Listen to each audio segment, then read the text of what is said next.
There is only one good, knowledge, and only one evil, ignorance, Socrates. But the Greek word episteme, often translated as knowledge or science, holds a much deeper meaning than the modern term science. It comes from the verb episteme, which means to stand over something, to observe it from above, from a higher perspective, not just intellectually, but with care, responsibility, and holistic understanding. Episteme is not sterile data. It is a deep, cultivated understanding of the world and of oneself. In the Greek worldview, evil is not inherent. It is not born into the world. Evil arises only from our ignorance. When we live in Plato's cave, in unconsciousness, in shadows, we act without understanding. We believe without examining. We react emotionally without mastering ourselves. This is why true education, pedia, was sacred in ancient Greece. Not just the transfer of facts, but the awakening of inner insight. For Socrates, ignorance was the root of all harm, and knowledge the path to the good life. So instead of denying the shadow, it is much better to shine light on this dark side of our character, confront the shadow, and confronting the shadow begins with accepting the existence of it and understanding that the personality we show to the world and our conscious image of ourselves does not represent the entirety of who we are. Gurdjieff put it in a very harsh but very accurate way. Man is asleep, and he also is a machine. He lives in delusions, thinking that he has a stable will, while in reality, he is a multitude of little eyes, little machines, that drag him left and right, and he has no control over them. The first step is to wake up and to see the state, to observe yourself without justifying anything, without embellishing anything, without self-deception. Only in this way we can begin this process of integration. When you become aware of the rage, of greed, of selfishness, of aggressiveness, or an obsession that it is about to overwhelm you, at that exact moment you can say stop, to stand still, to observe it, and not to let this mechanical behavior drag you along. If you get into this habit of self-observation, you'll see that these things are machines that are ready to come and control you at that point. And only this realization gives you a degree of control. It doesn't mean that you immediately overcome the flow, but step by step, little by little, you take away its power to completely govern you. And in this way, you are limiting the damage it would cause otherwise. Whatever I am, it is made of flesh and spirit and the mind that governs them. Marcus Aurelius. Marcus Aurelius reminds us that we are complex beings, not just physical bodies, but also spirit and mind. The mind is the leader, the conductor of the whole orchestra. To live well is to bring harmony between body, spirit, and mind. When the mind rules wisely, the whole self thrives. This ancient quote speaks straight to modern life. Balance your inner world and you will find strength and peace. For those who are awake, there is one common world, but for those who sleep, each turns to their own private world. Heraclitus. This quote speaks to awareness. When you are truly awake, conscious and present, you share a reality with others. But when you are asleep, lost in illusion or ignorance, you retreat into a world of your own making. Truth connects, delusion isolates. We are all, every single one of us, molecules in the body of the world. And it's up to us to choose. Will we become part of the healing or the tumor? Philosophy is practical. It is not an abstract science reserved for a handful of boring university professors. It was a form of education that shaped leaders and active citizens, not subjects. And of course, such an education was precisely what malicious forms of power sought to erase from the planet. Superstitions, once brought to a mathematical clarity, lead us to a deeper understanding of the world. Odysseas, Elytes. What begins as a prejudice or belief, if we enter the process of examining it, filtering it, purifying it, can, with mathematical precision, become a tool for understanding. Just as mathematics transforms the chaos into order, so too can superstitions, once they reach a state of clarity, stripped from fear, reveal to us the very structures of reality. Elytes, a modern poet, philosopher, and Nobel Prize winner, sees poetry as a bridge between myth and the truth of the universe, as the very dialectical process between the human being and the cosmos. Modern science observes the outer world, changing things out there. But what about changing yourself? The knowledge that transforms a human being from within doesn't come through microscopes or telescopes, it comes from inside. And this is the radical difference. Watch the full video, link below. In the end, Logos, it's not just a word, a principle, or a symbol. It is the silent rhythm within all things. It's the common thing that unites everything in this multiplicity that we call the universe. To live with Logos is to live with awareness, with measure, and with care. We are a carrier of Logos. And every conscious act we take, every thought, every word, every step we take is a choice to live in rhythm with the universe or to fall into dissonance and forgetfulness. It is no coincidence that Logos is also used in mathematics. In Greek, Logos means also ratio, the relationship between two magnitudes. The Pythagoreans believed that everything is number and the cosmos is rhythm, a harmony of ratios. A ratio of 2 to 3 or 3 to 4 isn't just math, it's music, it's order and it's cosmic law. Harmony, it's not an aesthetic result, it's a philosophical structure. Logos is the invisible force that connects numbers, bodies, forms, thoughts. It is what renders the world intelligible and not chaotic. Good and evil do not exist separately, they are mixed together. Euripides. This echoes the Taoist yin and yang. Darkness and light are not enemies, they coexist. The question is not which side you are on, but from where do you see the whole? Our perception of life, of good and bad, depends on the level of our awareness. When we react, we divide. When we observe, we begin to see the pattern, not just the pieces. In truth, there is no pure good and evil in isolation. There is a blend, a dynamic tension, a cosmic balance. Wisdom is not picking sides. Wisdom is standing at the center, seeing both and acting consciously.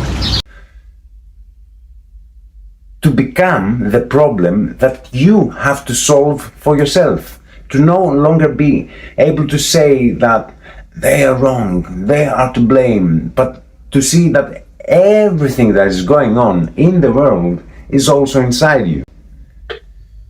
Most people today look at the problems of society and others, but fail to see the biggest problem, their own divided self. And until they face this dark side, they will unconsciously continue to fuel this conflict and division in the world. Because only the one who dares to take on their own shadow has already done something real for the world. These are not simple phrases, they are the foundations of our inner responsibility, and only one who puts them into practice ceases to be the part of the problem and becomes the beginning of the solution. It is to align the inner with the outer, the part with the whole. It is to understand that truth is not a destination, it is a path, and freedom, it is not given, it is something that is realized. We are not random cells in a chaotic world. We are a carrier of logos. And every conscious act we take, every thought, every word, every step we take is a choice to live in rhythm with the universe or to fall into dissonance and forgetfulness. Do you think you know Greek philosophy? Much of it is lost in translation in the modern world. Take Agathon. It is not just the good, as it is often translated. It's the divine force pulling us to our highest potential. The true essence was hidden, distorted, and misunderstood. Watch the full video, link below. Did you even know that the ancient word for human holds a profound secret? Anthropos means the one who reflects on what they have seen and observed. We are not just creatures that see. We are meant to understand what we are taking in, and this is our purpose. Watch the full video, link below.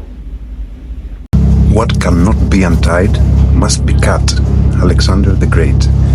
Faced with the Gordian knot, Alexander didn't seek endless analysis. This phrase stands as a symbol of decisiveness. When logic can't untangle a situation, boldness is required, action, even rupture. The story tells us, don't stay trapped in endless problems, don't overthink it, make the cut, forge a new path. He said, without self-knowledge, without understanding of the working and functions of his machine, man cannot be free, he cannot govern himself, and he will always remain a slave.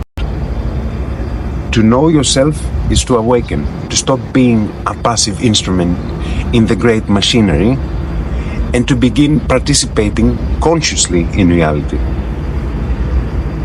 The word gnosis, ancient Greek for knowledge, carries more than just the idea of knowing. It contains within it a map of inner becoming. G as in Genesis, the beginning. But Genesis itself comes from the Greek gignome, which is to become.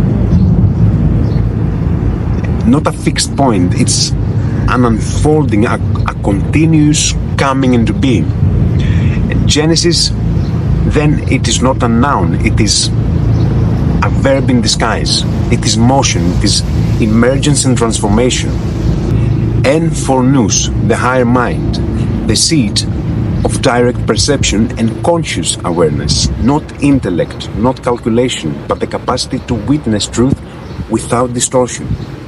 And osis, the end of the word, a Greek suffix denoting process, flow, or movement towards something. So when we speak of gnosis, we are not talking about stored information or belief systems. We are speaking of a living process, the becoming of the higher mind towards origin, the genesis of consciousness itself. For all mortals, conscience is a god, Menander. This ancient line points us in the right direction. Consciousness is the highest authority, not fear, not blind obedience, but that inner voice that knows deep down what it's right. Odysseas, Elytes, Nobel Prize winning poet and one of Greece's modern philosophers, put it plainly. The material world, it's just a pile of raw materials. Whether it becomes heaven or hell depends on whether we are good or bad architects. Reality is mathematical, but meaning comes from consciousness. Conscience is the God within. It's not out there, it's in you, and it shapes the world we live in. Don't fight against your life, Delhic Maxim. Most people today fight against their own lives without realizing it. They resist what is. They compare, complain, react, reject. But life, it's not the enemy. It's a mirror. It shows you where you stand inside your own self. Our educational systems are designed not to awaken the individual, but to condition them, to turn them into obedient citizens, into replaceable parts of a machine. This machine thrives on the unconscious human. It profits from your imbalance. because a balanced human cannot be controlled. So don't fight your life, understand it, align with it, and through that, transcend it. But just like computers are vulnerable to viruses, particularly Trojan horses which appear harmless while they're hiding malicious code, so too is the human mind susceptible to ideologies, dogmas, belief systems that disguise themselves as truth or goodness. These belief systems are often installed quietly and over time. They don't enter with violence, they seduce, they offer a sense of security, of identity or belonging. And once installed, they run in the background, shaping thought, behavior, while the person remains unaware that none of this is part of their original operating system. In other words, these beliefs are not the core self, but foreign code. To begin the process of liberation, the human being must first recognize this. They must engage in the ancient discipline of self-observation, the only tool that is capable of identifying and uninstalling false programs. And like with a corrupted computer, sometimes the only way forward is to format the system. So, not to erase who you are, but to clear out what you are not. This is where know thyself begins, not in adding more data, but in cleaning the interface, not in becoming more, but in becoming clear. Only through this purification can the mind become clear enough to grasp the hidden harmony of the Logos. The Stoics further developed this idea, viewing Logos as the active, creative force that permeates and organizes the whole universe, synonymous to the divine providence, which is pronia in Greek. Like the universe is a gigantic, infinite mind. And like with a corrupted computer, sometimes the only way forward is to format the system. So, not to erase who you are, but to clear out what you are not. This is where know thyself begins, not in adding more data, but in cleaning the interface, not in becoming more, but in becoming clear. There is a Greek saying, there is only one path to virtue, but many paths to vice. If you remember the story of Hercules, he finds himself at a crossroads, not between good and evil, but between virtue and vice. Pay attention here. Virtue goes beyond good and evil. It is what is needed in the right amount, at the right time, in the right place. Gurdjieff spoke of the self not as a single, unified entity, but as a machine, a collection of fragmented eyes, constantly shifting, reacting, and wearing masks without awareness. And he called this condition sleep, like Heraclitus. And in Greek, the word for sleep is hypnos, hypnosis, from hypo, which means under, and nous, which means the higher mind or conscious awareness. So, to be asleep, it's to be under the nous, under the guidance of lower impulses, and totally disconnected from higher awareness and consciousness. But awareness, true conscious presence, is captured in another Greek word, which is epinea, from epi, meaning above, and nous, which is the higher mind again. Epinea is not thought, it's awareness above the mind. It is presence beyond reaction. It is the light that reveals the machine and begins to unmake it. Awareness above the mind, the emotions and the desires, not the suppression of them, the ability to see them, to witness a thought without becoming the thought, to feel an emotion without being swept away by it, to notice a desire without obeying it blindly. The word future in Greek, it's melon, and comes from the verb melo, to be, to be about to do something, to intend to care. It is etymologically linked to melo, I care. From that we get meli, which is honey. And what is the ancient Greek symbol for the future? The future that is guided by care? The bee. Bees are creatures of order, of rhythm and collective harmony. When a person cares, when they act consciously and intentionally, melo, the verb we were saying before, their future becomes not just better, but beautiful. Mythology speaks in symbols, not facts. To read it literally, it's to miss the meaning.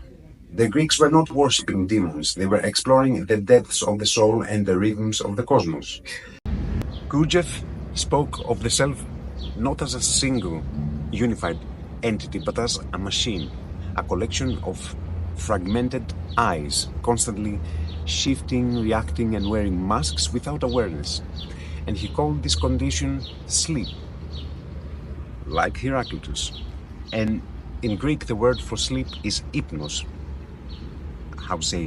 hypnosis, from hypo, which means under, and nous, which means the higher mind or conscious awareness.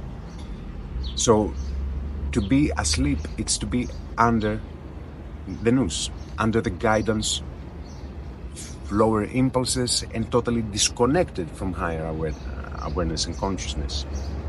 But awareness, true conscious presence, is captured in another Greek word, which is epinia, from epi, meaning above, and nous, which is the higher mind again. Epinia is not thought, it's awareness above the mind. It is presence beyond reaction. It is the light that reveals the machine and begins to unmake it. Awareness above the mind, the emotions and the desires, not the suppression of them, the ability to see them, to witness a thought without becoming the thought, to feel an emotion without being swept away by it, to notice a desire without obeying it blindly. What if the Greek gods are maps of your own psyche, your brain's hemispheres, the interplay between logic and intuition, Zeus as will, Hera as relationship? This isn't superstition, it's a profound ancient system for understanding your own self. Watch the full video, link below. What is the cosmos? An incomprehensible realm, a theoretical construct, an unsummarizable height, a self-born theorem, a multi-edged form, an eternal holding, nourishing ether, a spirit of many rulers, a seven-wandering circuit, sun, light, day, moon, stars, darkness, night, earth, fire, water, air, Secundus, the silent. This is not just poetic language, it is an ancient attempt to grasp the totality of existence, the cosmos as mystery, geometry, energy, mind, and matter, all woven into one. Today, we speak of quantum fields, dark matter, cosmic inflation, but the wonder remains the same. We are just giving new names to the same eternal wonder. In ancient Greece, Telos wasn't just the end. It was about being fulfilled, perfected and made whole. It's your destination as a human being. Telos means end and also means perfection. Are you striving for your telos, or you're just wandering around the planet, consuming, scrolling, reacting, forgetting who you are? Watch the full video, link below. Socrates says that Hestia, goddess of the hearth, never leaves Mount Olympus. She represents stillness, the unmoved mover, the unmoved center. And what if this is your developed inner essence, the stable core around which everything else revolves? Watch the full video below. First, say to yourself what you would be, then do what you have to do. Epictetus. Identity is shaped through action. First, decide who you want to be. 2. That choice isn't up to the world, it's up to you. 3. Your actions must reflect that decision. 4. Wanting it's not enough, you must live accordingly. Through this process, you become the best version of yourself. Identity isn't fixed, it's forged by your will and how you face life. Because if you don't know who you are, someone else will decide it for you. Nothing comes from what does not exist, and nothing is destroyed into non-being. Democritus. This is ancient atomic theory 2,500 years ago. Democritus is telling us matter does not appear from nothing, and does not vanish into nothing either. It transforms. Modern physics agrees. Energy is never lost. Information is never lost. Atoms rearrange. The universe recycles itself endlessly. And this isn't just science, this is philosophy. Everything is interconnected. What dies becomes something else. So if nothing is ever truly lost, and when you die, do you actually truly die? Or do you just change form? Maybe death is not an end. Maybe it's just the universe rearranging you. Democritus saw it coming. Now science is just catching up.